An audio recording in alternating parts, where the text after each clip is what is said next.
নমস্কার। আজ আমরা পশ্চিমবঙ্গের রাজনীতির একটা খুব গুরুত্বপূর্ণ কেন্দ্রে নজর রাখব, জোড়াসাঁকো। এটা শুধু একটা বিধানসভা কেন্দ্র নয়, এটা আধুনিক ভারতীয় রাজনীতিক কৌশলের একটা জীবন্ত কেস স্টাডি। এখানকার প্রত্যেকটা ভোট, প্রত্যেকটা অভিযোগ একটা বড় গল্পের অংশ। চলুন সেই গল্পের গভীরে প্রবেশ করা যাক। তো আমাদের আজকের আলোচনার পথটা কীরকম হবে দেখুন, আমরা ধাপে ধাপে এগোব। প্রথমে জোড়াসাঁকোর পরিচয় জানব, তারপর ভোটারদের মনের কথা শুনব, ভোটের সংখ্যা বিশ্লেষণ করব, বর্তমান জনাদেশের ব্যবচ্ছেদ করব, আর সবশেষে শাসনের জন্য একটা সম্ভাব্য পথ কী হতে পারে তা নিয়ে আলোচনা করব। চলুন শুরু করা যাক একদম গোড়া থেকে। জোড়াসাঁকো আসলে ঠিক কোথায়, আর এর ভৌগোলিক এবং জনসংখ্যাতাত্ত্বিক পরিচিতিটাই বা কী? এই যে মানচিত্রটা দেখছেন, জোড়াসাঁকো একেবারে উত্তর কলকাতার হৃৎপিণ্ডে অবস্থিত। এটা শুধু একটা নির্বাচনী এলাকা নয়, এখানকার রাজনৈতিক হাওয়া পুরো শহরের মেজাজটাকেই অনেকটা ঠিক করে দেয়, তাই এর গুরুত্ব অনেক বেশি। এখানকার জনসংখ্যার গঠনটা একবার দেখুন, প্রায় ৭৬.৫% হিন্দু আর প্রায় ২১% মুসলিম জনসংখ্যা। এই মিশ্রণটাই কিন্তু এখানকার রাজনীতির গতিপথ বোঝার জন্য খুব জরুরি। অনেক রাজনৈতিক হিসেব নিকেশের ওপর ভিত্তি করেই তৈরি হয়। কিন্তু এই সংখ্যাতত্ত্বের বাইরেও তো একটা জীবন আছে, তাই না? চলুন এবার একটু কান পাতা যাক। ভোটাররা আসলে কি বলছেন, তাদের দৈনন্দিন জীবনের মূল সমস্যাগুলো ঠিক কি কি? এখানকার একটা শব্দ খুব চালু, কাটমানি। মানে ছোট থেকে বড় যে কোনো সরকারি পরিষেবা পেতে গেলে স্থানীয় সিন্ডিকেটকে একটা ভাগ দিতে হয়। এই ব্যাপারটা মানুষের মনে একটা গভীর ক্ষোভ তৈরি করেছে, একটা সিস্টেমের উপর অনাস্থা তৈরি হয়েছে। শুধু কাটমানি নয়, আরও অনেক কিছু আছে। দেখুন, শিক্ষক নিয়োগে দুর্নীতি, বর্ষা হলে রাস্তায় জল জমে যাওয়া, চালের দাম হু হু করে বাড়া, ভোটের পর হিংসার ভয়, আর তার সাথে শহরের বেকারত্ব। এই সবগুলো মিলিয়েই এখানকার মানুষের দৈনন্দিন লড়াই। আর এই লড়াইয়ের মধ্যে কিন্তু আমাদের সংবিধান প্রত্যেক নাগরিককে মর্যাদার সাথে বাঁচার অধিকার দেয়, আর দায়িত্বশীলভাবে নিজের মতো প্রকাশের সুযোগ করে দেয়। তো এত ক্ষোভ, এত অভিযোগ, ভোটের বাক্সে এর প্রভাবটা কি? চলুন এবার সরাসরি সংখ্যাগুলো দেখা যাক, কারণ সংখ্যা অনেক সময় এমন গল্প বলে যা বাইরে থেকে সহজে বোঝা যায় না। দেখুন, ২০১৬ থেকে ২০২১-এ তৃণমূল আর বিজেপি দুজনেরই কিন্তু ভোট বেড়েছে। তৃণমূল প্রায় ৫৩% ভোট পেয়ে নিজেদের লিডটা বেশ কিছুটা বাড়িয়েছে।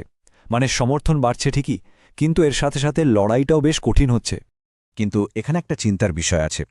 ২০২১-এ ভোট দেওয়ার হার কিন্তু বেশ খানিকটা কমে গেছে, প্রায় ৪% কম। ভোটারদের এই অনীহা, এটা কি সিস্টেমের ওপর থেকে ভরসা কমে যাওয়ার ইঙ্গিত? প্রশ্নটা কিন্তু ভাবার মতো। তফাতটা ছিল প্রায় ১৩% কাছাকাছি। এখন শুনতে অনেকটা মনে হলেও রাজনীতির ময়দানে এই ব্যবধান কিন্তু টপকানো অসম্ভব নয়। অর্থাৎ লড়াইটা জারি আছে, আর এই কেন্দ্রটা এখনও একটা বড়সড় রাজনৈতিক যুদ্ধক্ষেত্র। এবার একটু গভীরে যাওয়া যাক। যিনি এখন ক্ষমতায় আছেন, তার শক্তি কথায় আর দুর্বলতাই বা কী?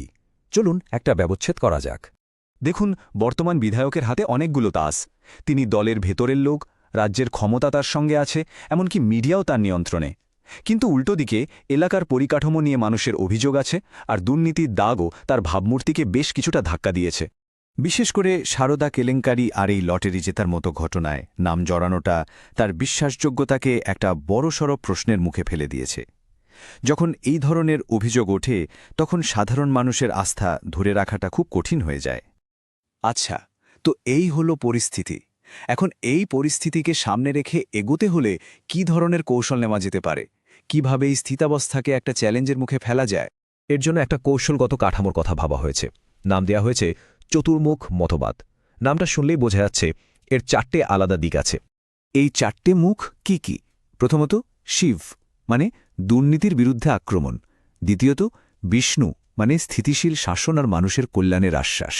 তৃতীয়ত ব্রহ্মা, মানে প্রযুক্তির নতুন নতুন ব্যবহার করে প্রচার চালানো। আর সবশেষে দুর্গা, মানে সাধারণ নাগরিক আর শরণার্থীদের নিরাপত্তা নিশ্চিত করা। প্রত্যেকটা দিকই এক একটা বড় চ্যালেঞ্জকে সামলানোর জন্য। কিন্তু কৌশল তো শুধু কাগজে কলমে থাকলে হবে না, তাকে বাস্তবায়িত করতে হবে। এর জন্য দরকার কিছু নক্কর প্রতিশ্রুতি, যা মানুষের জীবনকে সরাসরি ছুঁতে পারে। চলিয়ে দেখতে হ্যাঁ সেই রকম কিছু প্রতিশ্রুতির একটা রূপরেখা। যেমন ধরুন, একটা নতুন ফ্লাইওভার যা প্রায় ৫,০০০ মানুষের কাজের সুযোগ করে দেবে। রাস্তা আর ড্রেন ঠিক করা, যেখানে আরও ২,০০০ কাজ হবে। একটা ডিজিটাল কমার্স পার্ক বা PM আবাস যোজনার মাধ্যমে বাড়ি। এখানে শুধু প্রকল্পের কথাই বলা হচ্ছে না, তার জন্য কত খরচ হবে আর কত মানুষের কর্মসংস্থান হতে পারে সেই হিসেবটাও স্পষ্ট। এই প্রসঙ্গে মনে রাখা ভালো, ভারতের নতুন ডেটা সুরক্ষা আইন অনুযায়ী যে কোনো তথ্য ব্যবহারের আগে মানুষের সম্মতি নেওয়া বাধ্যতামূলক, যা শাসনের স্বচ্ছতাকে আরও বাড়িয়ে তোলে।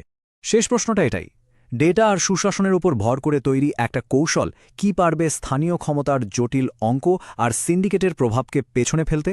জোড়াসাঁকোর ভবিষ্যৎ আর হয়তো পশ্চিমবঙ্গের অনেক শহরী কেন্দ্রের ভবিষ্যৎও এই প্রশ্নের উত্তরের মধ্যেই লুকিয়ে আছে।